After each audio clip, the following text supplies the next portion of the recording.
Hi mga dear, as I said, i-share ko sa inyo yung reflection ko ng Sunday service. Actually, naipon na nga siya eh.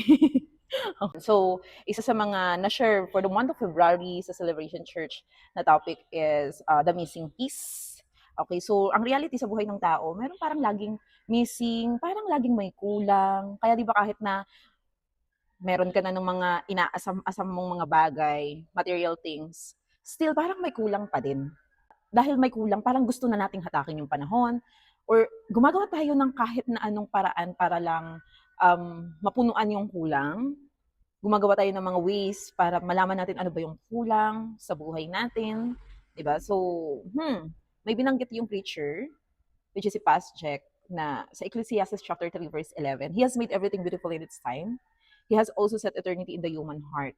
Yet no one can fathom what God has done from beginning to end. And so, lahat nakaadya na sa Panginoon eh. Planado niya ng lahat. Kumbaga naka-blueprint na. Ang kailangan lang natin ay manampalataya sa Kanya. So, yung prepare ng Panginoon, hindi natin aarok according to the Word of God. So, dapat lang pala talaga manampalataya tayo. Ayan. So, sa buhay ng tao, nabanggit doon, we are all searching for the new. So, parang gusto natin lagi ng bago. Ayaw, may mga tao na komportable na sa kung saan meron sila. Pero most of people, parang gusto lagi ng bago. Mapapansin nyo, may bago kang gadget, may bago kang bagay. Pero pag nakakita ka ng latest, gusto mo na naman ng bago. Di ba? Someday may kasama na ako dito in Jesus name. Ayun, so we are searching for the new. Lagi tayong lagi tayong longing na proof na tao tayo. Yung pag-longing ka, it's a proof na tao tayo kasi minsan akala natin pag-longing, mali yun. Hindi pala. Pag-longing ka, it's proof na tao ka, na natural na nararamdaman mo kasi yan eh.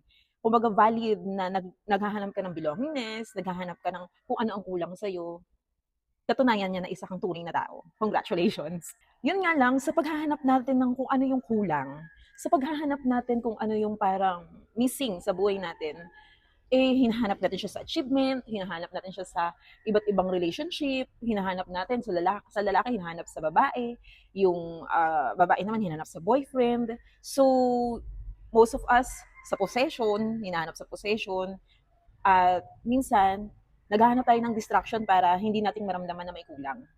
Pero kailangan pala natin 'tong harapin. Kasi 'pag hindi natin haharapin at hindi natin aalamin kung anong kulang sa buhay natin, patuloy tayong namumuhay na parang ligaw. According doon sa, um, eto na yung the best part. Naiyak ako agad, amazing. Sabi ng picture ni Pas Jack, the missing piece is not something, it's someone. So, minsan kasi hinanap natin sa mga bagay-bagay, pero someone pala yung kailangan natin. Hindi mo pala kailangan maging sobrang milyonaryo para lang mapunuan kung ano yung kulang sa'yo. It's someone na mababasa natin sa John 14 verse 6. Ayan. According to John 14 verse 6, Jesus states, I am the way, the truth, and the life. No one comes to the Father except through me. Which is, ang missing piece pala talaga natin sa buhay natin is si Lord, ang Diyos. Mapapansin mo, meron ka ng relationship. Yung hinahangad mo noon na magkapamilya, yung iba dyan may pamilya na. Yung hinahangad mong lumakikita mo, iba lumaki na kita. Yung hinahangad mong mga bagay, nagkakaroon ka na unti-unti. Kahit pa unti-unti, meron na. Pero parang may kulang pa din. Ano yung kulang na yun?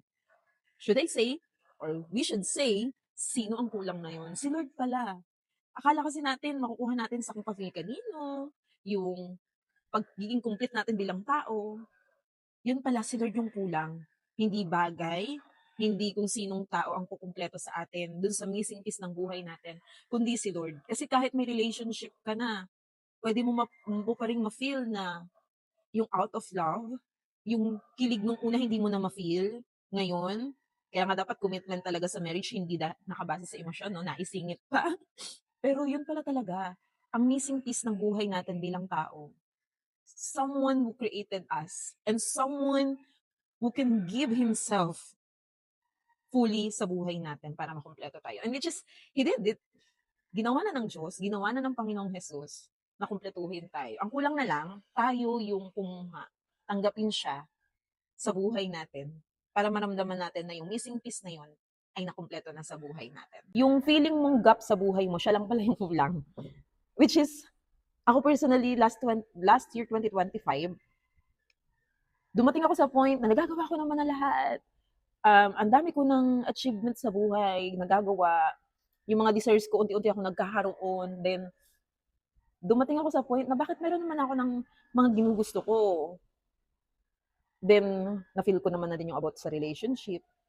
Pero kahit magkaroon ako nun 'pag na-imagine ko, 'pag wala si Lord, wala pa din. Kaya one time pag-uwi ko galing church, "Lord, you can only complete me." Yun na lang yung sinasabi ko, and then nakikinig ako ng worship, "You can only complete me." Hindi sila, hindi yung mga tao sa paligid ko, hindi yung mga bagay na meron ako at magkakaroon pa ako. It's only Jesus who can complete us. Kasi kahit na maging sobrang bilyonaryo ka, if walang Diyos sa buhay mo, wala ding sense. Wala ding sense. And always remember, kayang isang ganun lang ng Panginoon, kaya niyang tanggalin lahat. Then eto na, pagka meron ka ng someone who complete you, which is the Lord, always remember ha, hindi tao ang kukumpleto sa atin kasi nakaka-disappoint minsan tao, kahit mahal mo pa yan, nakaka-disappoint yan. Pero pag ang Panginoon ang kumumpleto sa'yo, magkakaroon ka ng joy. Merong kasiyahang hindi mo mabatid kung bakit masaya ka pa din kahit may problema, kahit may pagsubok, kahit na minsan parang may challenging sa finances, may challenging sa emotions, may sa mindset, pero meron pa rin joy at mayroong peace. So, ganun kapag ka-complete ka in Christ, complete ka sa Panginoon. Kasi pag tao kukumpleto sa'yo, madi-disappoint ka, hindi ka na naman complete.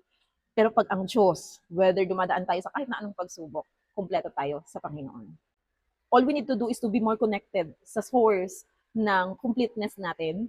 The more na connected ka sa Panginoon, the more mong mararamdaman yung joy na unexplainable kahit na may problema sa buhay. And sabi doon, hold on to promises of God. Ayan. Kasi minsan tayong tao, takot tayo sa waiting. Lord, sabi mo ganito. Lord, sabi mo, bibigyan mo ako ng ganito. Lord, sabi mo, pasasaganahin mo yung buhay ko. Bilang tao, mainipin tayo, madalas, natural, bihira yung mag-iintay ng sobrang tagal, pero usually, tayo ay mainipin, ayaw ng pag-iintay hanggat maaari, lalo na sa panahon sa era ngayon, gusto natin instant na lahat. Ang dami ng instant coffee, instant noodles, marami ng sobrang instant sa buhay ngayon na kung saan natuturuan tayo at nakukondisyon tayo na hindi maghintay. Pero sa Panginoon, if you hold on to His promises, higit pa sa inaakala mo yung kaya niyang ibigay. So, let's wait sa plano ng Panginoon sa buhay natin. All we need to do is to trust Him while we are waiting and serve Him while we are waiting. Ayun, meron ding nabanggit doon yung preacher. Sabi doon, kung hindi mo kayang i-handle, hindi ibibigay sa iyo ni Lord. Ayan, may mga iniintay kasi tayong bagay o yung iba someone, 'di ba? Ayan, na pag hangga't hindi mo pa kayang i-handle, hindi i-a-allow ng Panginoon. So sa akin naman kasi pag sa dating sa relationship, I know it's another case. Hindi siya dahil hindi ko kaya pang i-handle, kundi dahil may nire-refine ang Panginoon sa akin for the better purpose. Yung relationship na magkakaroon ng may eternal value, impact sa ibang tao. So I know it's God's will na ma-delay ang relationship sa buhay ko. So while I'm waiting, what I did is uh, and still doing, working progress ako, serving the Lord, campus ministry, share the word of God, organizing events for the glory of God, serving sa barangay namin, kung ano maitutulong, then discipleship. So, hindi pa pwedeng nag-iintay ka tapos nakatunganga ka lang. While you are waiting sa promises ng Panginoon na matupad sa buhay mo, all you need to do is do the will of God while you are waiting. So, yung missing piece ng buhay natin, balikan lang natin, si Lord yon, hindi tao, hindi bagay, hindi pera, hindi yung mga kahit ano pang living things sa mundong to makakakumpleto sa atin, kundi ang Panginoon lang. And kung feeling mo na hindi ka karapat-dapat, yung feeling mo na sinner ka, totoo, lahat tayo sinner eh. Please remember that God loved us first. Ayan. So, yung longing na hinahanap mo is yun yung love ng Panginoon na siyang kukumpleto sa buhay mo. So, sa buhay na to, pwede mo ma-achieve lahat, but all you need to do is the perfect love of Jesus Christ. Yun lang. So, I hope naka-inspired itong reflection na ito sa preaching, which is Feb 8 preaching pa to, ni Vitas Jericho ng Sala of Maine. Ayan. So, maraming salamat mga kapuso. Ay, maraming salamat mga dear sa pagsubaybay. Dun sa mga nagsasabi na, oh, I follow you sa TikTok, pinapanood kita sa Facebook. Thank you so much sa suporta ninyo. Naniniwala ako, it is God's will na nag-vlog ako about sa goodness ng Panginoon. And marami pa tayong pag-uusapan dito sa Payo Center. We can also talk about love. We can also talk about politics. I'm into politics talaga, pero gusto ko yung good governance. We can talk about family, wrong culture of Filipinos. Marami tayong pwedeng pag-usapan. Anything in between in this world, we can talk about it. And kung may tanong kayo, please comment yung mga tanong ninyo or pwede nyo akong i-DM para masagot natin din sa vlog na ito. And I'm so thankful dun sa mga nagpo-follow, nagsusubscribe. Thank you so much. And please, kung hindi ka pa nakasubscribe, help this video na ma-share din sa iba. Please subscribe and share it doon sa mga taong alam mong kailangan na kakumpletuhan sa buhay niya. Yun lang para sa vlog na ito for our reflections, our Sunday celebration reflection. So anything na mga tanong ninyo na pwede natin sagutin, please DM nyo lang ako or comment nyo lang sa comment section. And always remember, God loves you. This is Payo Center. We have ears that listen and heart that speaks. Yun lang. Salamat sa suporta. God bless.